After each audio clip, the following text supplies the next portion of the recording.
Blacks in Technology. Blacks in technology. Blacks in technology. Blacks in technology. Blacks in technology. Blacks in technology. Welcome, everybody, to the 23rd episode of the Blacks in Technology audio podcast. I am your tech host for this evening, Greg Greenlee, founder and owner of the blacksintechnology.net website. You can check us out at www.blacksintechnology.net. You can also follow us on Twitter, and that's at Black in Technology. That's BLKINTECHNOLOGY. You can also join our LinkedIn group under Blacks in Technology, and it's November 17th, 2011. Tonight we have special guest Kimberly Bryant, and Kimberly is a biotechnology and engineering professional. She spent a decade in the field, and she's also the founder of Black Girls Code. We're going to get into that a little bit later in the show. So we just want to go ahead and welcome Kimberly Bryant to the show. Thank you, Kimberly, for joining us again. All right. Thank you, Greg, for having me. I appreciate it. No problem. I just want to give everybody, we actually did this podcast before, and we had some audio difficulties at the when we did the last podcast, and kind of rendered the last recording unusable.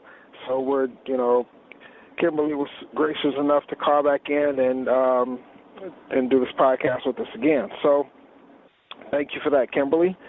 Actually, Kimberly is we Blacks in Technology. We launched the redesigned site, and on that was last Sunday, right. And it coincided with the Blacks in America special that was on CNN, hosted by Soledad O'Brien, and Mario Armstrong actually did a live panel, a live streaming panel, and we actually had that live stream on when we launched the site. And then once that was over, Kimberly is now spotlighted on Bit Spotlight. She's actually our first spotlight on the new site, so that's exciting as well. So if you absolutely appreciate that. I didn't realize I was the first one, but yeah, I guess I would. Oh, yeah. So yeah, that's pretty cool. Thank you. You're welcome. So let's get into talk about Kimberly. Where are you from? What's your education in tech? How did you get started in technology? Okay, sure. So I have been in the Bay Area for the last 5.5 years. I actually moved here from the East Coast. I haven't been like in the Connecticut, New Jersey area for probably about almost 10 years. But I grew up and was born and raised in Memphis, Tennessee. So I'm from the South, went to school in the South at Vanderbilt University and got a degree in electrical engineering, and just kind of started my career from there, working at, various companies that can be everywhere, across the United States. But I really went into engineering after, just being introduced to engineering as a profession from my guidance counselors in high school, because I was pretty strong in the science and math, and engineering was kind of the direction they suggested I go. The field was pretty hot. Engineers were demanding pretty hefty salaries coming out of college, so it was kind of the field to go into at the time, and that was in the mid-'80s. Okay. So electrical engineering at Vanderbilt. How was it being a black female in electrical engineering in Vanderbilt, which is in the South? Yeah, so it was very difficult. I won't say that it was easy, because it was not. It was very difficult attending Vanderbilt University as a black student in general, because at the time that I attended, I think we were probably maybe 1% to 3% of the student population. So there were about 100 and maybe 150 or so black students on campus.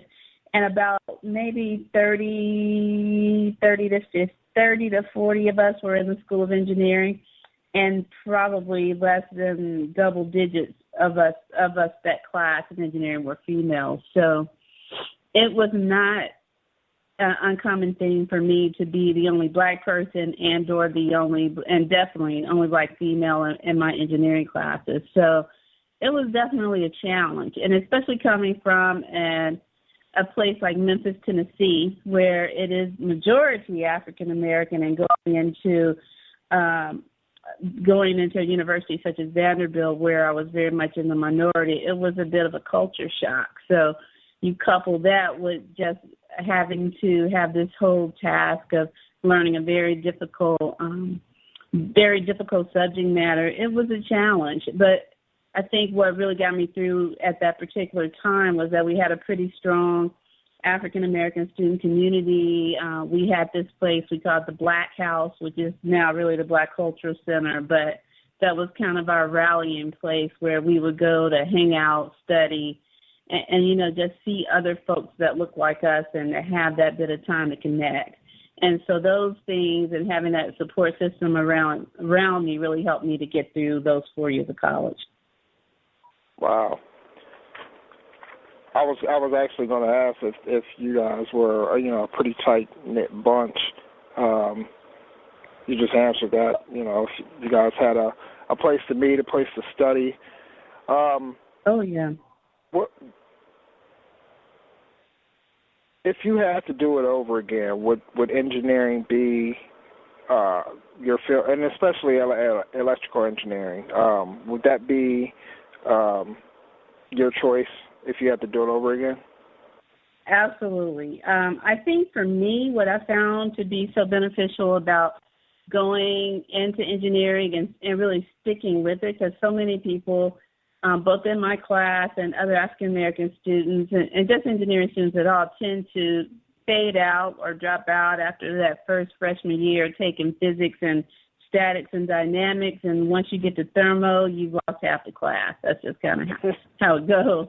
That's kind of how it goes. Yeah. But I think I really don't regret it at all, having made this career choice, just because even though I, went into a very technical field, it opened up so many doors to me once I graduated. So, whereas sometimes during my career I've done, what I would call hardcore engineering, where, I was climbing up a gas tower, 200 feet gas towers with a hard hat on, or walking around plant with a respirator. But I've also been able to go on the other side, such as being now in the IT space and really working on building things and software and working with databases. And I've done things from organizational change and development. So being able to gain those skill sets that I gained in engineering just really taught me how to think and how to problem solve. And I found that throughout my career, that has been an invaluable skill to have, because that made me a really valuable asset to any company I worked for. And I could really be a chameleon and do a lot of things. So I think if you kind of look at my resume, you see I worked at a lot of similar type of companies, but I've done a lot of different things, and that's really been the benefit of having that electrical engineering degree or just an engineering technical degree under my belt.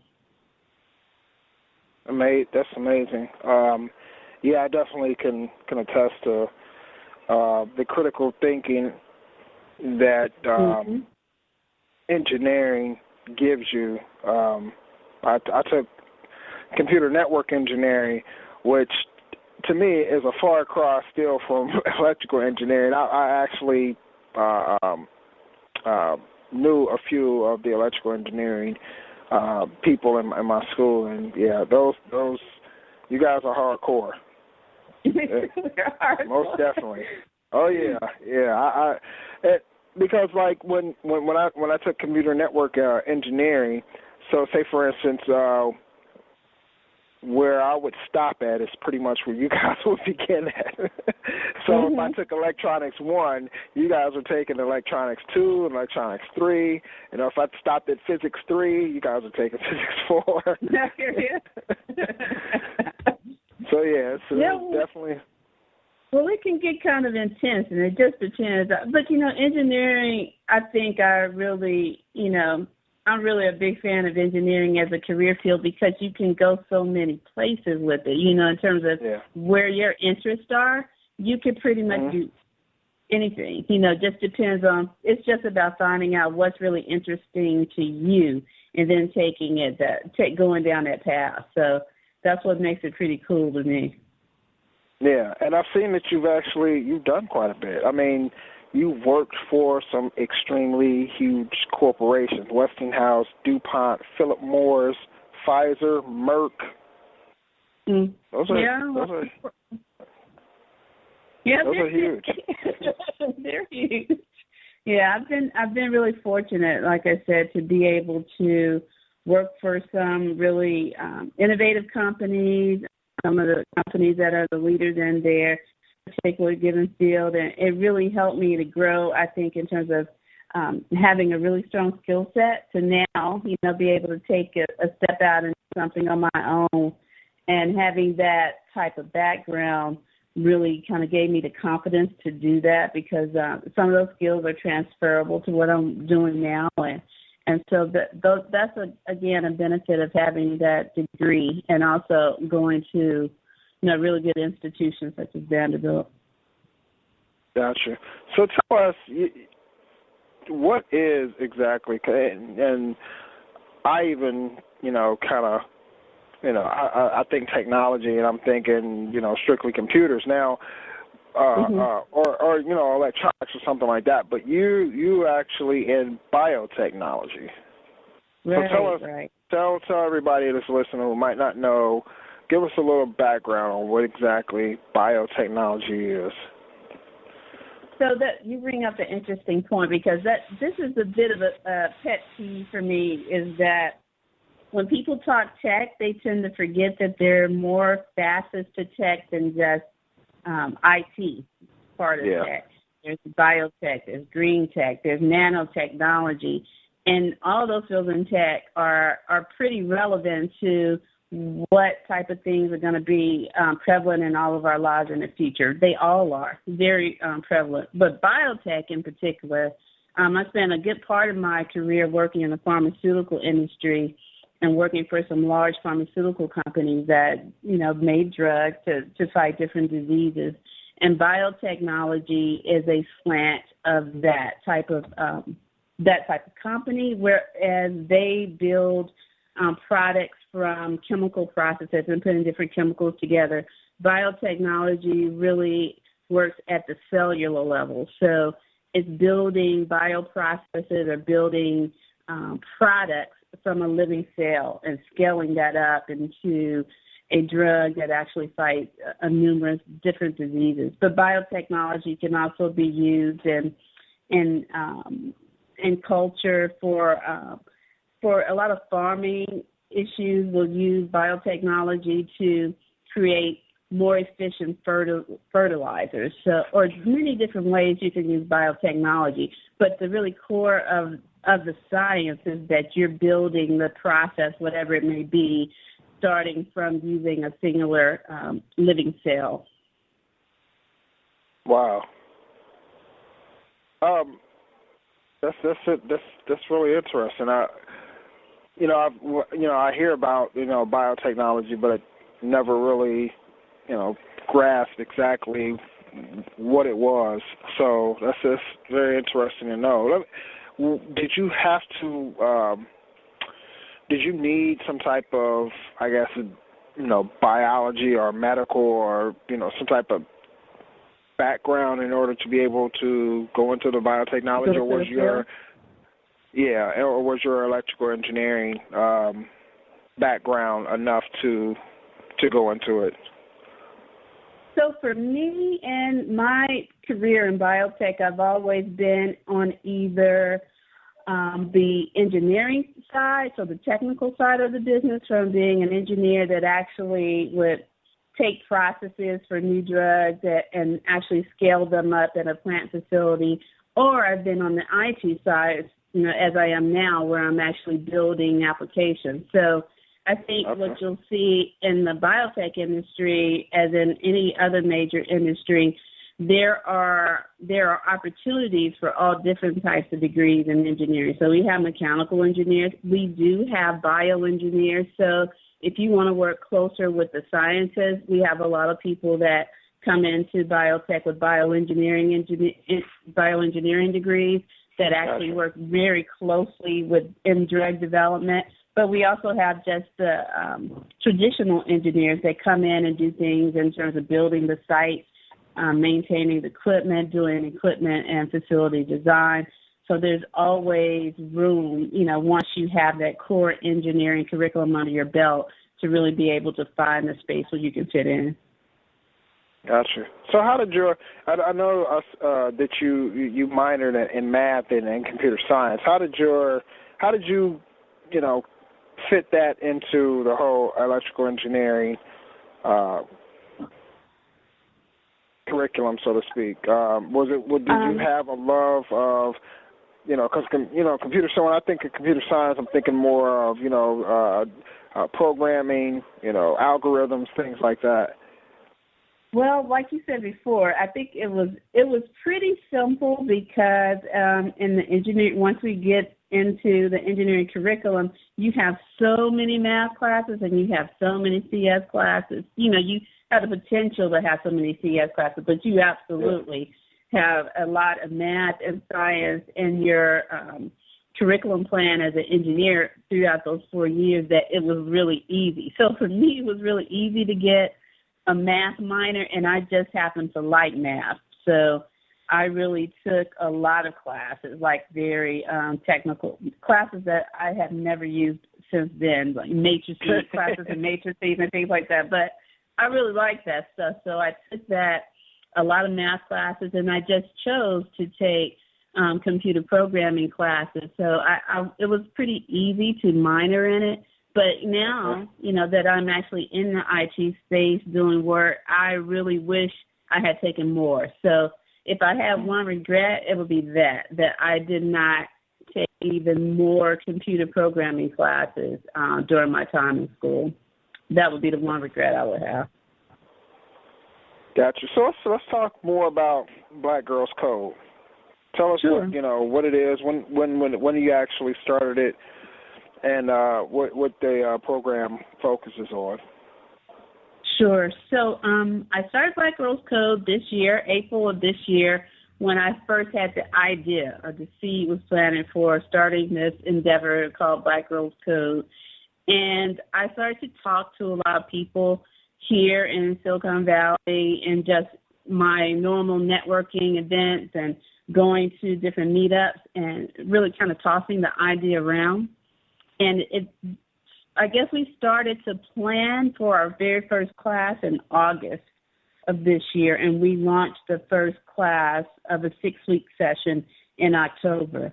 But it was really born out of going to these networking events and looking to go into the start and to launch a startup of my own, that I just noticed that there was a severe lack of diversity in terms of very few women in most of these meetups, and definitely very few people of color, either African American or Hispanic. And, I felt that there was really something wrong with that. When I would talk to people about it at different conferences and events, one of the things that they would say was, well, there's just not enough. We look for them, but they're just not there.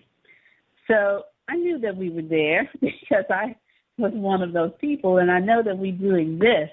But I just thought that, we were not visible enough in terms of really having a presence in the Valley enough to make an impact. But I thought that it really would start a lot to really increase that pipeline. I thought we needed to do work with Black kids a lot sooner than college. So that's kind of where the idea for starting an organization like Black Girls Code emanated from, was that really desire to see and really feed into that technical pipeline, and especially feed women of color into that technical pipeline, so there can be an increase in the numbers and increase in the visibility down the line. Okay. So you started in April. What type of let's go a little bit more in depth on what you offer in the program. Like what type of what's the curriculum like, pretty much? Okay, so our core mission is really to target girls of color, African American and Hispanic girls from the ages of 7 to 14. And our core target market definitely focusing on middle school girls, but we do have elementary school girls in our program. But it's really a 3-tier program that we are trying to introduce the girls to. So the first tier, of course, is the technology, computing technology, so computational technology in terms of learning and teaching them different programming languages. But the second tier is to really introduce tech entrepreneurship to the girls. So I guess my theory is that it's great, given the environmental climate here in Silicon Valley as far as employment goes, to be a software engineer. But it's even better if you could start a company as a technical founder. So part of what I'm trying to do in my program is really teach the concepts of entrepreneurship and teach the kids how to build something that is actually marketable. And what does that mean? What does it mean to be a technical founder? So that's a key core concept in the program that we're trying to work into what the work we're doing with the girls. And I think the third one is just mentorship. So one of the big things that I really want to do with this program is to let girls of color meet, interact, and engage with other women technologists and other technologists of color, so they can see, a reflection of themselves and really see the possibilities of what they can do. I think being in the urban environment that we are in now, being in the Baby Hunters Point of San Francisco, our kids don't see that on a daily basis. They just don't. So we're close to the valley, but you would be amazed how far Silicon Valley is in the collective minds of most Black youth. It's just like a world that doesn't exist. They don't know about it. So, if they don't know about it, they definitely don't see people that look like them that are what we would call computer geeks or in the technology. They don't see that on a day-to-day basis. So being able to have them meet other people, other folks that look like them, that talk like them, that dress like them, but just happen to be computer engineers, that's huge in terms of just planting a seed of something that they might not have known they were interested in had they not had that contact. So that's the third and one of the major goals of the program as well. So all that being said, go ahead, Greg, sorry. No, go ahead and finish. No, go ahead. I'm good. I was just saying, I'm glad you brought that up. I always see that as a focal point of what it's going to take in order to usher in, I guess, this new generation of young Black techs. To me is what I like to call FaceTime, and being able to show young Black kids, the face of a Black tech right now. So if you, I actually had a story where my wife's cousin went to, a pretty prominent school here in Cincinnati, and he was actually considering going into computers. And he signed up for the class and everything and went to the class, and when he got there was nobody that looked like him, and the teacher was a white male. And the way he explained it to me is he walked in the class and everybody kind of looked at him. And not his reaction, but what he kind of felt from everybody was, what are you doing here? That type thing. Even though they didn't say it, he kind of felt that's what, the stares were about. And he walked out and never returned. And oh, really?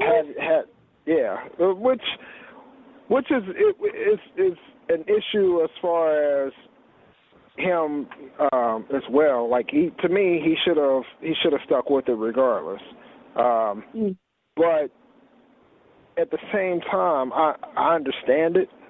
I understand, the psychology behind it and not being able to see anybody that you can relate to, right, or that you feel that you relate to, because first thing you're going to go off on is appearance, and if you don't see anybody that looks like you, most likely you're not going to feel like either you belong or you're not going to feel comfortable.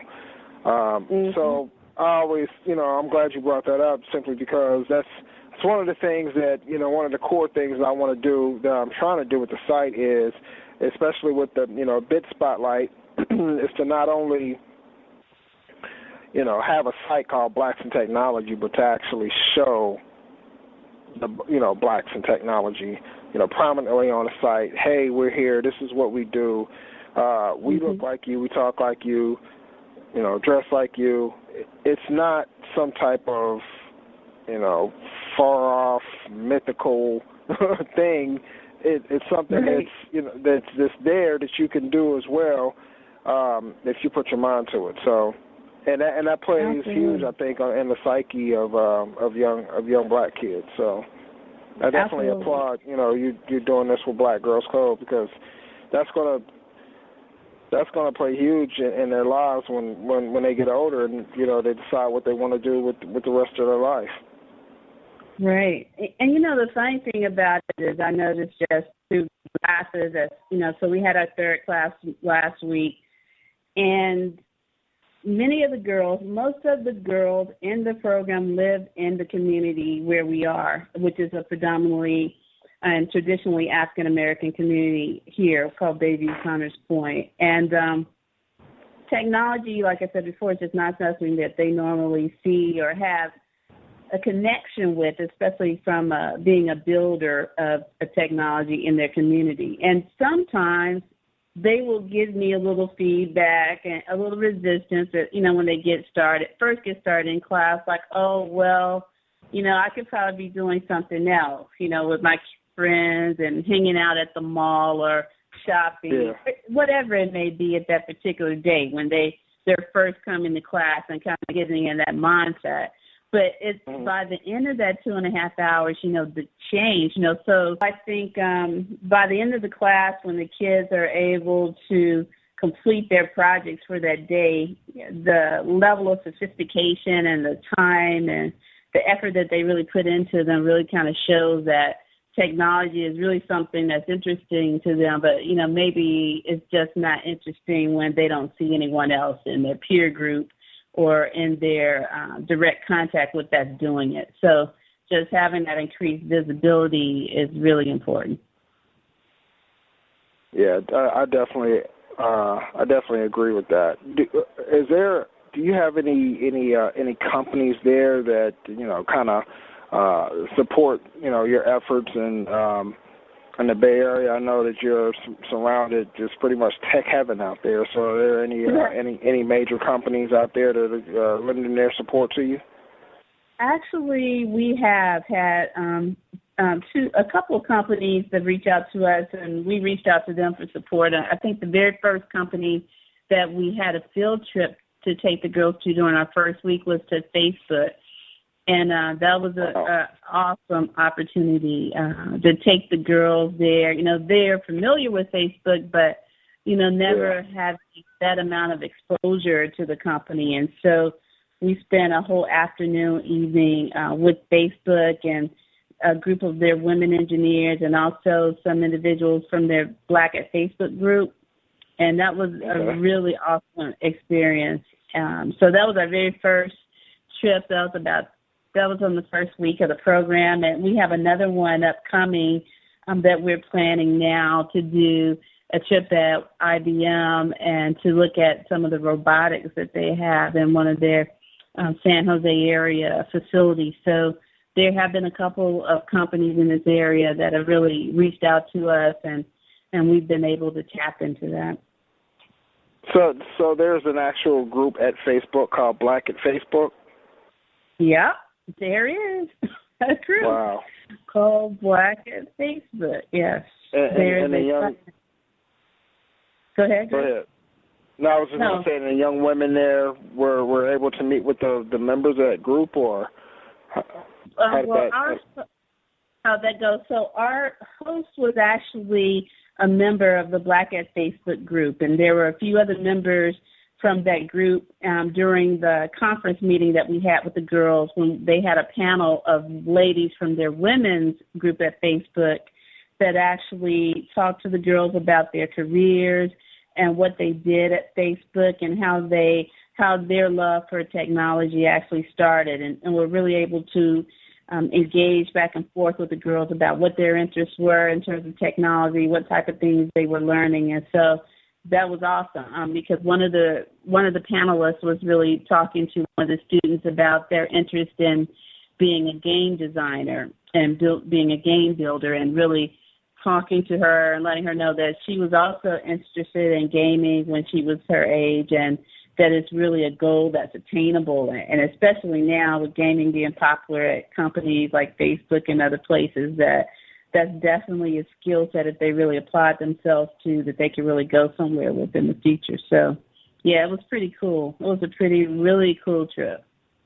Yeah, that's pretty interesting. It's like I said before, I mean, that is a huge influence in the lives of those young women to be able to go to a company, not only, a tech company, but Facebook, something that they're all familiar with. They know how big it is, and to be able to go to a company like that and see a black female software engineer or a female engineer or a black engineer is huge. Right. And it was funny, I was going to just say that one of our hosts, which was a member of Black at Facebook, had kind of related to me after the trip that when the girls came in and they saw him, they kind of had that recognition that, he looks like us. And, that wasn't something that they were expecting to see. But to have that immediate connection with him was, that was huge for the girls. They made I think he might have said they gave him kind of like the head nod or something like that. But yeah, that was huge because that really put a familiar face on the front of tech. Someone that they could have that immediate connection with to say, if he can do it, then I can do it too. Yeah.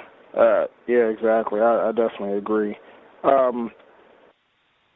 I always wonder what it's going to take as a collective, not only from the people that's actually in the tech field, such as you and I, but from people outside, such as what is it going to take from the media outlets, the black media outlets, black movies, black music. It's just something that, I always kind of think about, what is it going to take to make a change overall, in our culture to begin, and not just tech period, academics period. But because a lot of things are moving, towards the tech realm, what is it going to take to make that, that change on a bigger scale, I guess, within our culture? It's just something I always, kind of ponder. But getting back to Black Girls Code, what tools are you all using in order to teach the young women about programming? Well, to be honest, we looked at every tool that you could possibly think of just about to figure out what we wanted to teach the girls in our first class. And that even included, we took the girls to a Ruby on Rails or Kids Ruby training course a couple months ago, just a few of the girls, and that was during the Golden Gate Ruby Conference. just to see. I have wanted to teach Ruby as one of the languages, and I still do want to teach within our course.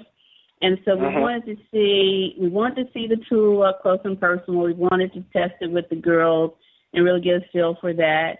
We also took them to some of the kids-driven classes at the Silicon Valley Code Camp that was a couple months ago also here at Foothills College. We took them to that, and they took some Lego robotics, Mindstorms classes. They took some small basic classes. What else did they take? They took a Scratch class. And at the end of the day, we kind of landed on Scratch as the tool that we would start the girls out in this program. And for the last 3 weeks, and we'll probably work on it a little bit more in our 4th and 5th week, we will be using that tool to teach the girls programming. And then we'll try to do something else with the Connect on the last session. Okay. What exactly is Scratch? So Scratch is a computational program that's more object-oriented. So it does programming from utilizing blocks that the kids move to actually design a program. And you can add different things to that. You can add sound. You can add movement. You can add different types of graphics. So it's very flexible in terms of the design you can do with it.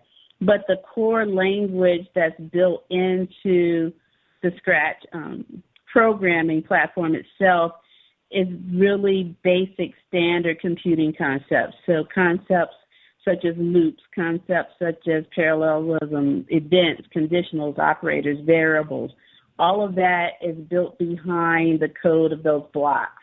So as the kids are using the blocks and manipulating them on screen to make a character actually do some type of action, they're learning the basics of computing. So it's really sort of like a feeder language, so to speak, some think, but I think so as well, to be able to do more traditional programming. And it's actually developed, it's an open source platform. It's developed out of MIT Media Lab. So it has a huge community of support and training tools that's been really helpful for us to use to get our program started.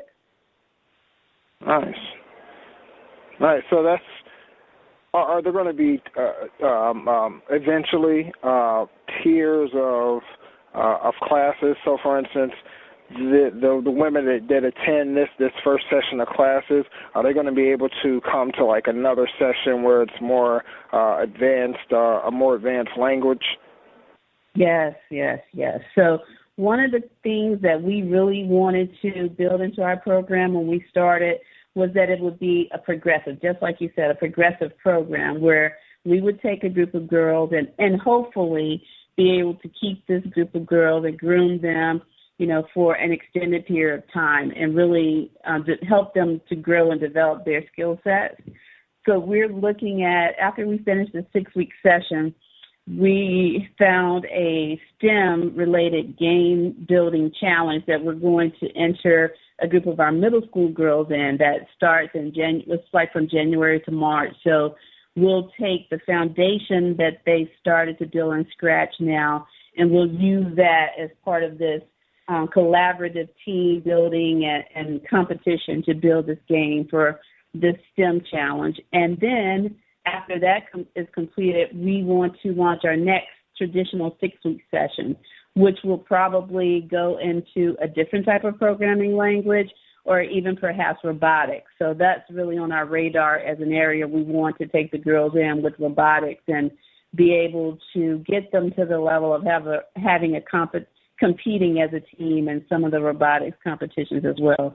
So all of the skills that we'll be working on with the girls, it'll kind of build that skill set and progressively build their abilities to go into other areas. Excellent. That's tremendous. I definitely applaud you and applaud the program. This is definitely needed, and I'm glad that you're starting it out there in San Francisco. What's next for Black Girls Code? Where do you see Black Girls Code in 5 years? I know it sounds like an interview question. Where do you see yourself in 5 years? 5 years, I know. Let's see. That's a good question, though. I really have so many dreams of taking Black Girls Code past the Bay Area. So I want to expand the program definitely in other areas of the Bay, so to East Bay communities here. But I've gotten so much feedback from others about the program and a lot of positive support. So one of the goals for 2012 is to really be able to expand our program to other cities. So I've been talking to folks out in Philadelphia, D.C., New York, also in ATL, even in Chicago, about the potential for bringing our program to those areas and really being able to start to develop that community for Black Girls Code in other cities. But for the future, even past 2012, we've talked about going to Africa and expanding our program to the continent and really being able to take girls of color on other continents through this program and really be able to build that way. So I see the program growing in terms of having different chapters in different cities and really being able to grow a presence across, the United States and in other places as well. That's excellent. Hopefully, even one day you can get a chapter here in Cincinnati. That would be. That's right. Here in Cincinnati. I should have said Cincinnati. Yeah. We'll see, but we definitely, want to start moving in those areas in 2012 and doing more intensive workshops like during the summer where we have, an access to get the kids like on a week, for a week of doing some intensive learning. So that's one of the goals, to at least have 2 or 3 summer workshops, week-long summer workshops this summer where we can really take the girls into some deep learning. Great. I definitely wish you luck on that. And anything, Biotechnology can do to kind of help you out in whatever way we can, definitely don't hesitate to call on us. Do what we can, Will do. Appreciate that. Go ahead. Let's go ahead, and I want you to give your URLs, your Twitter handle, how people can get in contact with you if they're, if they have questions about the program or more interested in, learning more about the program. Great. One thing I want to add, Gret, too, is that one thing that we are trying to brainstorm around is how to have virtual mentors and how to do some virtual training and pull in some mentors that are not necessarily local to us. So one of the things that we're going to be looking to do in the next couple of weeks is actually launch into a platform that we'll announce maybe in a week or so where the girls can interact online with some virtual mentors. So that would be something that I would definitely be looking for some of the Black female technologists that are in other places that want to be mentors to kind of reach out to us, or even just technologists of color that would like to be mentors to reach out and see how we can connect and make that happen. Oh, okay, yeah. What I can do is, if you can send me some details. Are you saying you already have the platform to do this, and you're just looking for the mentors, or? Yes. So we will be using an existing platform that's built for STEM careers for kids to really promote not just STEM careers, but career knowledge for kids. An existing platform. So we will be joining that as a participant organization, and we would like to, kind of reach out to the community and have mentors that can help us work with the girls as mentors, via the platform, create challenges around STEM and technology, and kind of be resources for the girls and Black Girls Code, and also a broader group of children in technology as well. Okay, great. Send me some info on that if you can. If you just email it to me, and I will make a spot on the front page of the site here to try to get that some traction. Absolutely, because I'll do that. That's great. Because I was, it's funny, I was actually kind of thinking about that, what type of some type of virtual mentor type deal because everybody is not local to where you are, and it would be nice to have a tool that you can use to actually get some training out there. So it sounds like you got something like that going on. So yeah, just send me the info on it, and I'll get it up on the site. Okay, we'll do. Because there's on the site. Go ahead. I'm sorry. No, yeah, that's what I was just going to say. On the site, I have been on the site, so I know that there's a community and several. It's a huge community on the site that I definitely would love to engage with and have the girls be able to connect with some folks as mentors. Yeah, and I already know of a few female programmers on the site that would probably like to be involved in that. So I'll get it out there for you, and then hopefully we can get some traction for that. All right, that sounds great. Okay, so let's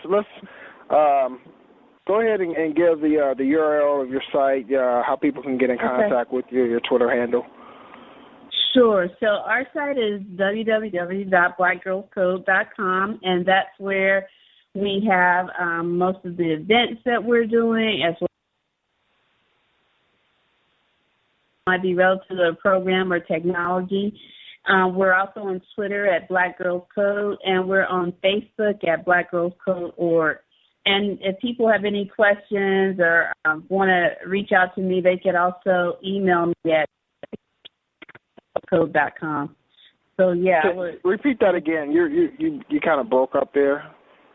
Okay, which one did you not hear? All of them? No. We heard. We didn't hear the email address. Oh, the email address is future, like FUTURE at blackgirlscode.com. Okay, gotcha. Well, Kimberly, I want to thank you again for being a guest tonight on our podcast, and I want to wish you the best of luck. And we'll definitely do some things together, and I'll definitely get that up on the site for you. So you great. Yeah, definitely. Yeah, so thanks again for doing this for a second time. Hopefully I made it somewhat interesting for you. It didn't seem like the same old stuff. No, it was great, and I appreciate it. I'm glad we can make it work this time. Oh, yeah, definitely. Well, you take care, Kimberly, and we'll definitely be in contact with each other. All right, take care, Greg. Have a great night. All right, you too. All right, bye. Bye.